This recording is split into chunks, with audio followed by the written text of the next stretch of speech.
Hi everyone and welcome to this Fallout 4 mod feature. This is episode 9 of my mod feature series for Fallout 4. It's actually coupled with episode 10 where I'll be taking a look at some of the best mods that have been released for Fallout 4 in the last couple of weeks. First up in this video is the agent outfit from Ellise. It's a really great looking piece of armor, only available for female characters at the moment. But it really does look great in game. The textures are really nice indeed. I know it's not difficult to get better textures than vanilla armor sets, but these really do pop and look really sharp in game. The dirt and everything looks great, and if you're looking for sort of like a drifter wanderer type armor, then this is perfect for that type of character. I do play as a male character in Fallout 4 and I'd love to see a male version of this armor. Hopefully by the time I've released this video there will be a male version, but for now it's only for female characters, and that's not something to begrudge the mod as it's a great piece of work. It also comes, as you can see, with this satchel already attached to the back. However, I don't believe there's any additional carry weight that comes with having that bag there. This particular armor can be crafted at the Armorsmith workbench, which is one of the workbenches included in the Armor and Weapons keyword community resource, and you really should be using that mod by now if you're adding armors to your game.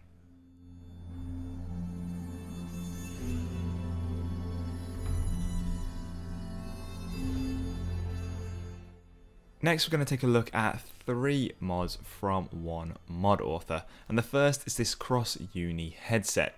Basically, it adds a headset to the game which can be crafted and manipulated into several different variations. All this can be done at the armor workbench. You can change things like the colour set, the decal that appears on the top, and also whether you want this headset to be round your character like so, or even if you want to wear a beret or a helmet with the headset. The headset doesn't obviously do anything in game, it won't improve your speechcraft, etc. But what it does is it adds a nice aesthetic appearance for that sort of character, maybe your Brotherhood of Steel, and basically you need to communicate with your fellow members, and this is a great way to do it. And next up from this mod author is the Cross Pre-War Cybernetics. This basically adds a set of cybernetics to the game which will give you this cross-synth, cross-human appearance. These, again, like the headsets, can be manipulated at the arm bench, and you can change things like the colour and also the way that they are styled on the back and how they're connected together. You can see here we've got a cross piece across the shoulders, and then in the next scene you'll see that there's no cross piece across the shoulders and it's just straight down the arms. And there are other variants that you can use here as well, such as having just one of the arms attached and not actually wearing, say, the left or the right arm at all, just like this piece here. The great thing about these mods is the amount of flexibility that you have in the customization and the variants that come with it. There really is a lot you can do with these mods to get the kind of look that you want.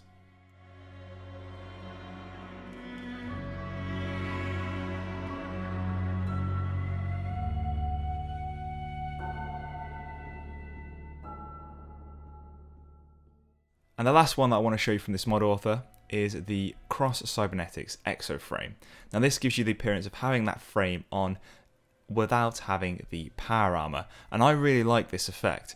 It really looks great in game, and it just gives you a different emphasis on feeling like you're wearing power armor but not quite wearing the full set.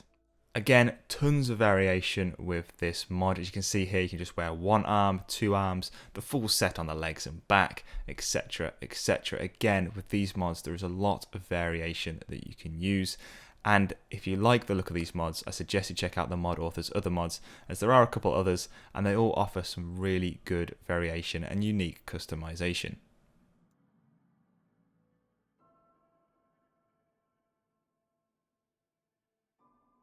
Next, I want to take a look at a mod that I've been using for a while but not actually covered, and that's Pleasant UI.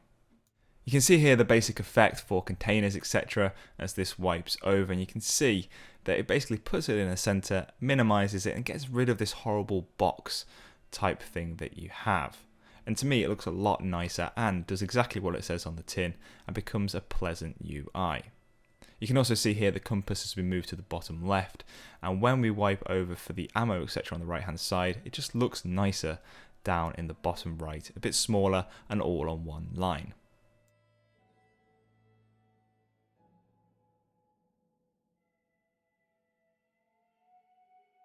This next mod then is another armour called the Rebel by Lord of War, and for me this is a very Stalker-esque type armour. I love an armour that comes with a hood and a mask. I think they look great in Fallout 4, and I really like these fingerless gloves as well. But the main thing about this armour that stands out is the attention to detail. You'll see you've got these row of pouches across the belt section and also your stomach, and then you've got this sheathed knife on your chest, a holstered weapon on your right leg, and again the backpack looks fantastic in game, and just the colour set really works well with each piece. The armour can be crafted again at the Armour Smith workbench. Again, you'll need the additional mod in order to use this, and because it's used in several of the mods that are shown in this video, I will be posting a link down to that resource at the bottom in the description, and I'll keep it separate from mods that I featured in here so you can easily find which one that is. And that's just the Armour and Weapons keyword community resource mod.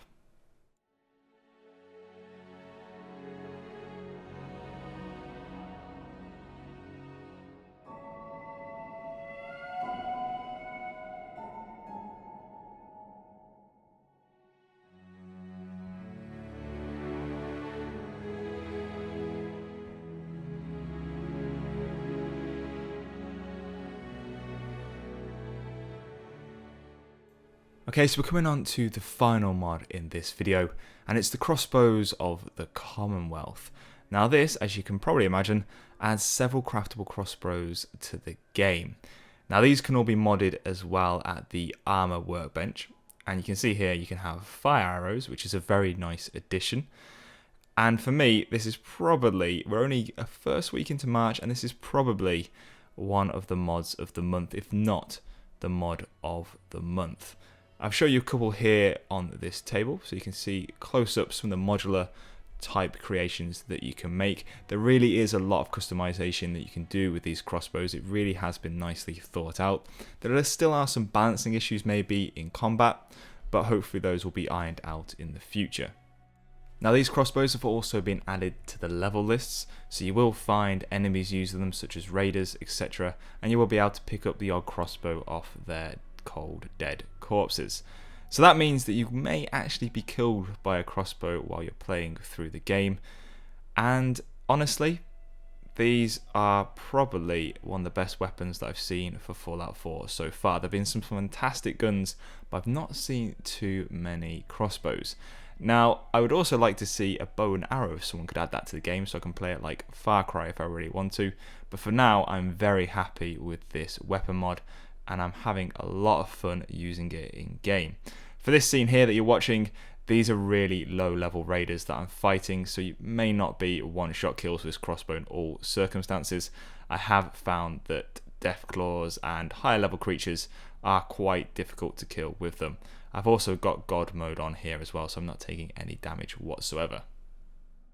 So that brings me to the end of episode 9 of this Fallout 4 mod feature. If you've liked any of the mods that I've shown in the video, you'll find links down in the description below which will take you to the mod pages. Just remember to endorse any mods that you use, and remember to vote for your favourite mod of the month. It really does mean a lot to mod authors to be in that category for mod of the month, and also to receive endorsements. It keeps the mods flowing and keeps the projects getting better and better.